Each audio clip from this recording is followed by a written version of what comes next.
ಇವತ್ತು ತಮ್ಗೆಲ್ಲರೂ ಕೂಡ ಬಹಳ ನೋವಿನ ಸಂಗತಿ. ಈ ಡ್ಯಾಮು ತುಂಗಭದ್ರಾ ಡ್ಯಾಮ್ ಏನಿದೆ, ಸುಮಾರು 12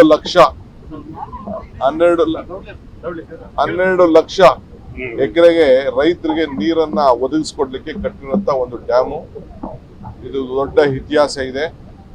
ಎಲ್ಲಾ ಕಾಲದಲ್ಲೂ ಕೂಡ ಈ ಡ್ಯಾಮು ಬಹಳ ಉತ್ತಮವಾದ ರೀತಿಯಲ್ಲಿ ಕಾರ್ಯವನ್ನ ನಿರ್ವಹಿಸ್ತಾ ಇದೆ. ಸೊ ತುಂಗಭದ್ರಾ ಡ್ಯಾಮು ಅದಕ್ಕೆ ಆದಂತ ಒಂದು ಅಥಾರಿಟಿ ಇದೆ ಅನ್ನೋದು ಕೂಡ ತಮಗೆಲ್ಲ ಗೊತ್ತಿದೆ. ಸೊ ಬೋರ್ಡ್ ಇದೆ, 3 ರಾಜ್ಯದಲ್ಲೂ ಕೂಡ ಇದನ್ನ ಸೇರಿ ಒಟ್ಟಾಗಿ ಇದನ್ನ ನಡೆಸುವಂಥದ್ದು. 10ನೇ ತಾರೀಕು ಅಂದ್ರೆ ನಿನ್ನೆ ರಾತ್ರಿ 12:50 10 ಗೇಟ್ಗಳು ಕಾರ್ಯನಿರ್ವಹಿಸ್ತಾ ಇತ್ತು. 10 ಗೇಟ್ ಅಲ್ಲಿ 19ನೇ ಗೇಟ್ ಏನಿದೆ ಅದು ಕೂಡಲೇ ಚೈನ್ ಡ್ಯಾಮೇಜ್ ಆಗಿ ಆ ಗೇಟ್ ಕಟ್ಟಾಗಿ ಹೋಗಿ ಅಲ್ಲಿ ನಿಂತ್ಕೊಂಡಿದೆ. ಅದನ್ನ ತಾವೆಲ್ಲ ನೀವು ನೋಡ್ಬೋದು, ಬಿದ್ದಿದೆ ಅಲ್ಲಿಗೆ. ಕೂಡಲೇ ನಮ್ಗೆ ಬಹಳ ಪ್ರೆಷರ್ ಬಿಲ್ಡಪ್ ಆಗ್ತು. ನಮ್ಮ ಮಂತ್ರಿಗಳು ಕೂಡ ವಿತಿನ್ 1 ಅವರ್ ಅವರು ಇಲ್ಲಿಗೆ ಸ್ಪಾಟ್ ಕೂಡ ಬಂದ್ರು. ಡ್ಯಾಮ್ಗೆ ಬಹಳ ಡ್ಯಾಮೇಜ್ ಆಗುವಂತ ಒಂದು ಪರಿಸ್ಥಿತಿ ಕೂಡ ಇತ್ತು. ಕೂಡಲೇ ಅವರೆಲ್ಲ ಸೇರಿ ನಿರ್ಧಾರವನ್ನ ತೆಗೆದುಕೊಂಡು ಎಲ್ಲ ಗೇಟ್ ಅನ್ನ ಓಪನ್ ಮಾಡ್ಲಿಕ್ಕೆ ತೀರ್ಮಾನವನ್ನ ನಾವು ಮಾಡಿದ್ದೇವೆ. ಇಲ್ಲ ಅಂದ್ರೆ ನಮ್ಗೆ ಡ್ಯಾಮ್ಗೆ ಹೆಚ್ಚು ಕಮ್ಮಿ ಆಗಬಾರ್ದು ಅನ್ನೋ ದೃಷ್ಟಿಯಿಂದ ತಕ್ಷಣ ನಮ್ಮ ಮ್ಯಾನೇಜ್ಮೆಂಟ್ ಅಥಾರಿಟಿಯವರು ಕೊಪ್ಪಳ, ವಿಜಯನಗರ, ರಾಯಚೂರು ಮತ್ತು ಕರ್ನೂಲ್ ಡಿಸ್ಟಿಕ್ ನ ಎಲ್ಲ ಸಂಬಂಧಪಟ್ಟಂತ ಡಿಸ್ಟಿಕ್ ಅಡ್ಮಿನಿಸ್ಟ್ರೇಷನ್ಗೆ ವಿಚಾರವನ್ನ ತಿಳಿಸಿದ್ದಾರೆ. ಸೊ ಈ 19ನೇ ಗೇಟ್ ನ ಸ್ವಲ್ಪ ಕಂಟ್ರೋಲ್ ಜಾಸ್ತಿ ಮಾಡಬೇಕು ಅನ್ನೋ ದೃಷ್ಟಿಯಿಂದ ಅಲ್ಲಿಂದ ಜಾಸ್ತಿ ನೀರನ್ನ ಹೋಗ್ತಾ ಇತ್ತು. ಇದನ್ನ ಗಮನಿಸಿರ್ತಾವೆಲ್ಲ. ಅದಕ್ಕೆ ಬೇರೆ ಗೇಟ್ ಕೂಡ ಡಿಸ್ಚಾರ್ಜ್ ಅನ್ನು ನಾವು ಮಾಡಿದ್ದೇವೆ. ತಕ್ಷಣ ನಾವು ಇದಕ್ಕೆ ರಿಪೇರಿಗೆ ಬಹಳ ಉನ್ನತವಾಗಿ ಅನುಭವ ಇರುವಂತ ನಮ್ಮ ಮ್ಯಾನೇಜ್ಮೆಂಟ್ ಅಲ್ಲಿ ಕೂಡ ಅವರು ಭಾಗಿಯಾಗಿರೋಂಥ ಕೆಲವು 2-3 ಜನ ಕಾಂಟ್ರಾಕ್ಟ್ಸ್ ಇದ್ದಾರೆ. ಅವ್ರಿಗೆ ತಕ್ಷಣ ಕೂಡ ನಾವು ತಿಳಿಸಿದ್ದೇವೆ. ಕೃಷ್ಣಯ್ಯ ಅವ್ರಿಗೆ, ನಾರಾಯಣ್ ಇಂಜಿನಿಯರಿಂಗ್ಗೆ ಮತ್ತು ಹಿಂದೂಸ್ತಾನ್ ಅವ್ರಿಗೆ ಅವರು ಕೂಡ ಎಲ್ಲ ತಿಳಿಸಿದ್ದೇವೆ.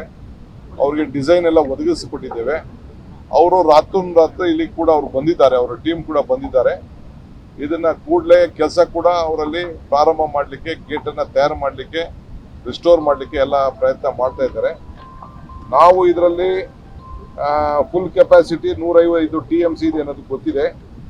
ಒಟ್ಟು ಈಗ 10ನೇ ಗೇಟ್ ಓಪನ್ ಆಗಿದ್ರಿಂದ 38 ಒಟ್ಟು 98,000 ಕ್ಯೂಸಿಕ್ ಈಗ ನೀರು ಒಟ್ಟು ಎಲ್ಲ ಕಡೆ ಹೋಗ್ತಾ ಇದೆ.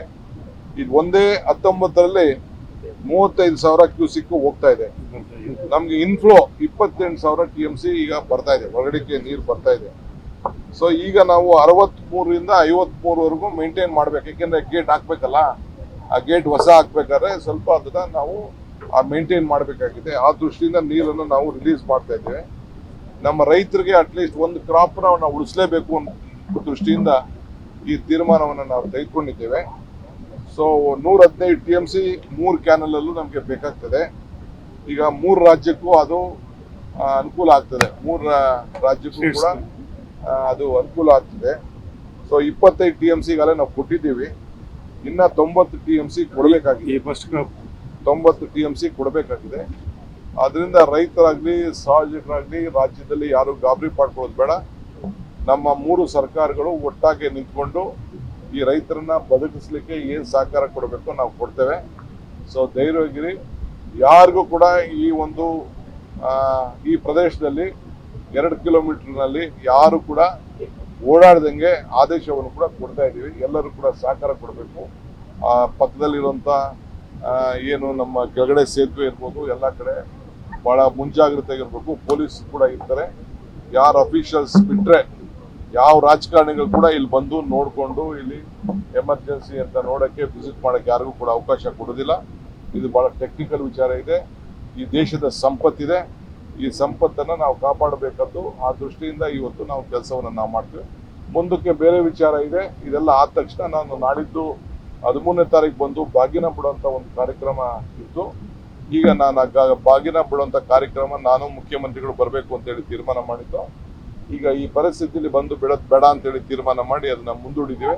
ಫಸ್ಟ್ ಈ ಗೇಟನ್ನ ರಿಪೇರಿ ಮಾಡಿಸುವಂತ ಕೆಲಸವನ್ನ ನಾವು ಮಾಡಿ ರೈತರನ್ನ ಬದುಕಿಸುವಂಥದ್ದು, ಡ್ಯಾಮ್ನ ರಕ್ಷಣೆ ಮಾಡುವಂತ ಕೆಲಸಕ್ಕೆ ನಮ್ದು ಮೊದಲನೇ ಕಾರ್ಯಕ್ರಮ. ಆ ಕೆಲಸವನ್ನ ನಾವು ಮಾಡ್ತೀವಿ.